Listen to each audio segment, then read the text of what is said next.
Yeah, so quick update on the progress of the parts car and stripping it. I have discovered somebody wanted the front bumper cover, but I can't pull it myself because it's riveted in. Like, I have to drill out the rivets, and it's just I don't want to go through a drill bit doing that. So if the guy wants it, he's gonna have to come take it off himself. But if we look on the inside here, because now I pulled this off for me because a friend of mine that I bought some stuff off of a few months ago wanted some of that stuff back, and I'm just selling it to him at what he charged me for it. So, you know, on the weekend if he comes by. So I had to improvise of, okay, well, I needed a new carpet, so I pulled the carpet out of here, and it's not as bad as I thought it would be for the floor, but it's not great either. Like, I would so love to cut this out and actually weld it into my car, but that's not gonna happen, I don't think, because I don't have a grinder. But yeah, so it's I have my old seat in the back here, and the other seats are over there. I need to clean up the carpet, and then within the next few days, you know, I'll be installing that. You had to take off that molding to get the carpet out. Or that, I shouldn't say molding, I should say, you know what I meant, seal, there we go. Which is quite damaged. That's okay. So this door can finally close. You know, and I also got the center console out too. That's in the shed as well. I pulled the bumper cover off. But I noticed something off about it. I still want to put this on my car, but I don't know, maybe Jeff can help me on the weekend with this. This is completely rusted out. Now, theoretically, they should just pull right out, but they don't. Because you can see there's a bunch of stuff, so I might have to grind it away, but also, because the ones on mine aren't that bad, but I put mine back on my car, so, like the, that metal piece there, the brace for it. Yeah, so, that's the, that's where I've gotten so far on the car. Somebody wanted to buy the thing that you push in. Well, I'll actually show you what he wanted to buy. I think he wanted to buy this. You know, I just really quickly pulled it out, and it came out pretty easily. You know, with no troubles whatsoever. It didn't damage it or anything, so, you know, that's there. And yeah, so now she's stripped to the point where if somebody wanted to take the full car at this point, I'd be willing to do that. Besides, I mean, I still need to pull that door and put it on my car, and then put my door on this car, because my door's bent on my car. This one's not. And yeah. And also, I noticed under here, well, this block was covering that hole. That's all it was for, was to cover that hole. So this is going to be for if I ever lose traction in the wintertime, or if it's muddy, or whatever else like that, I will put that under my rear wheel, kick it in, and drive over it, then pick it back up, put it in the trunk. It's an old off-roader trick that they've been using for decades. You know, and plus I found this was the battery hold down, which is better than mine, although I think mine has more creativity to it. Because my battery hold down is a bungee cord that is, I think, a little tad too long, but it actually works. Like, that thing's not going anywhere, so, you know, and they wanted a battery hold down for the out of province inspection, so there you go. Yeah, beyond that though, there's not a hell of a lot more with the car. You know, I've been out here for let's see, it's almost 5 o'clock now. I think I got out here at about 1 o'clock, so about 4 hours or so, because again, I don't remember exactly when, but yeah, she's definitely stripped now. Yeah, because I mean, I still want to attempt to sell this seat because it's actually still in decent shape, could be recovered, but you know, it's, you know, needs to be cleaned up, and then see if I can sell those, because that seat's kind of screwy, but that one's not in bad shape.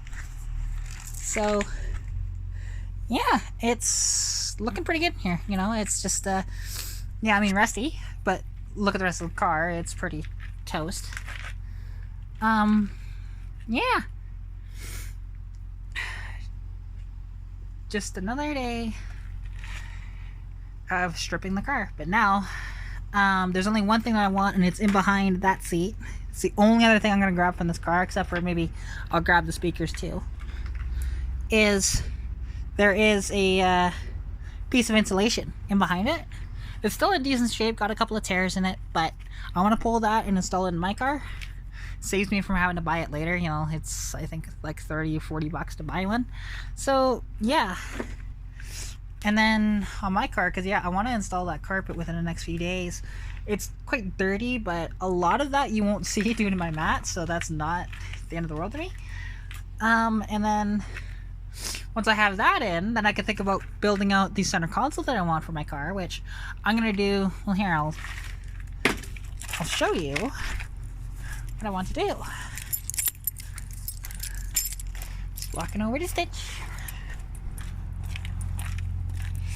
Oh, I guess I left them home up. So okay, like those mats are gonna stay with this, you know, with that carpet, and then it's a red carpet, so it'll work, right? The center console I'm going to build out of wood, and I'm going to stain it to match the dash, right? So it won't have the correct grain, but that's okay, you know. I just want the color. And then whether I cut that piece, you see what those cup holders are?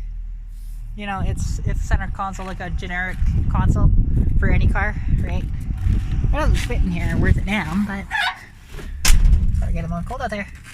Yeah, because when I build that out, it's gonna be a similar design to the OEM style of center consoles, but it'll be made purely out of wood, and it won't have all the stuff up here, so I can put my cup holders right there, side by side. So yeah, and it's just another thing. But now, like, I'm at the point where I don't think I really have to strip that thing too much further. Like, it's just that little piece of insulation. Install it in here. I'll probably just use like double-sided 3M tape or something, you know, if I can find some in town. And yeah, then I'll just wait for people to come by to grab some parts. Like, you know, some guy wants the hood and the trunk lid.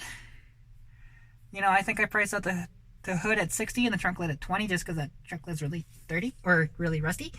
So some kid wanted the engine, and I mean, if he wants it, I guess, you know, it's only a 3.8, it's nothing that special, but somebody wanted the front bumper cover, but again, it's riveted in, and I don't want to waste a bunch of drill bits just getting that thing out when I'm not going to use it, right? And I'm only getting 40 bucks for it.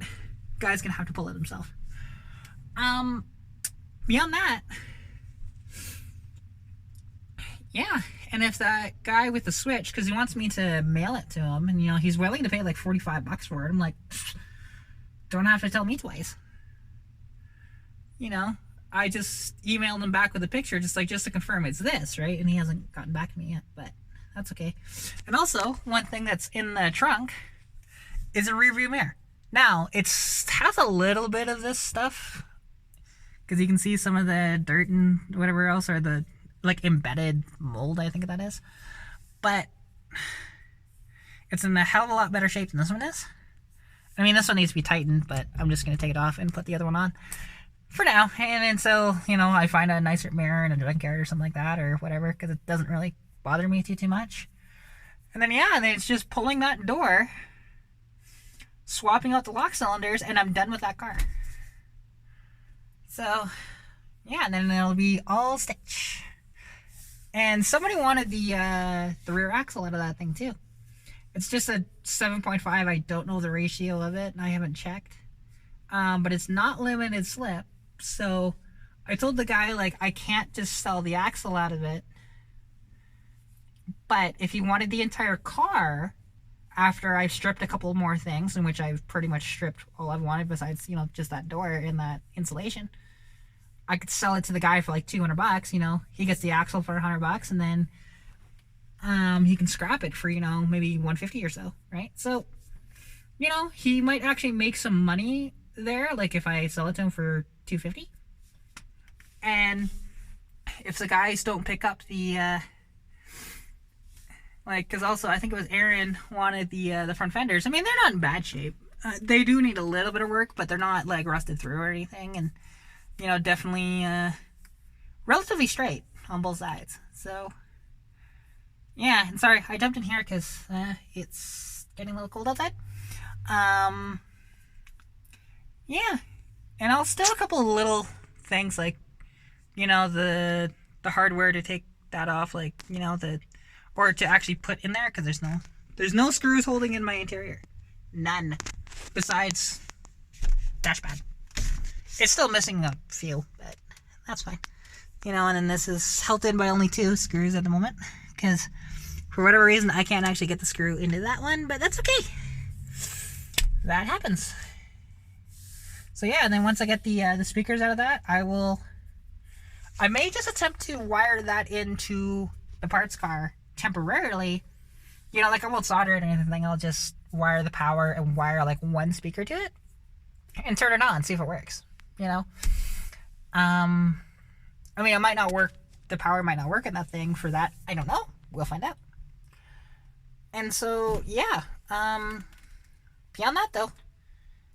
And can anybody actually tell me?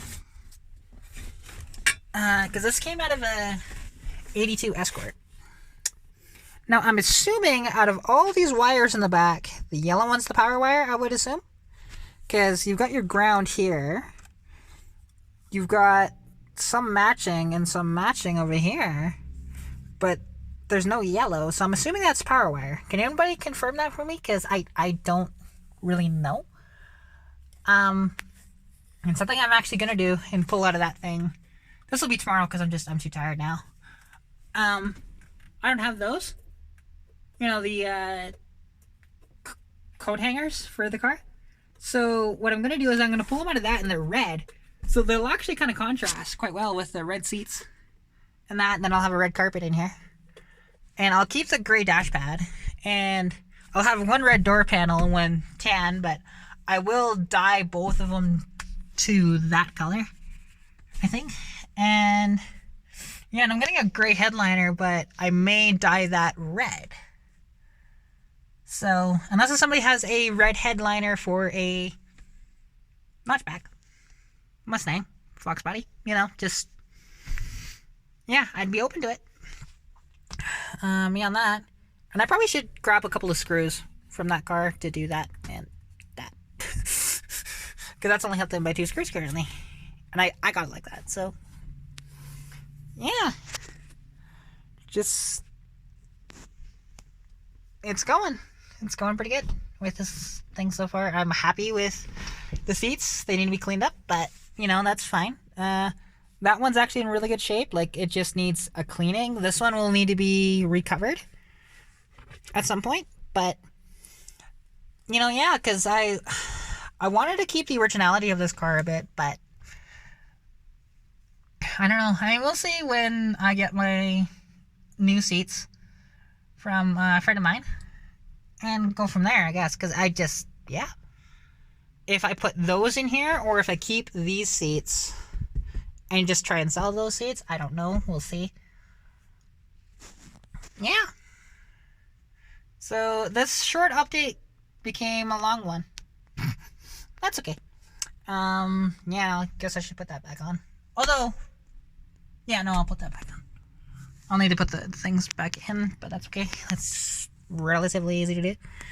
Yeah, beyond that, you know, that's Stitch. And there's a lot of bottles that I need to dig into the house. And that's a used paper towel Scotch towel. But to be honest, because they last so long, that I'm just keeping that one for, if I need anything to clean myself or clean the car or whatever, that it's actually really good for that stuff. So yeah, and I need to get some glass cleaner too, because I ran out of glass cleaner the other day. So yeah, beyond that, hope you guys are enjoying your week, and if you have that project, go wrench on it.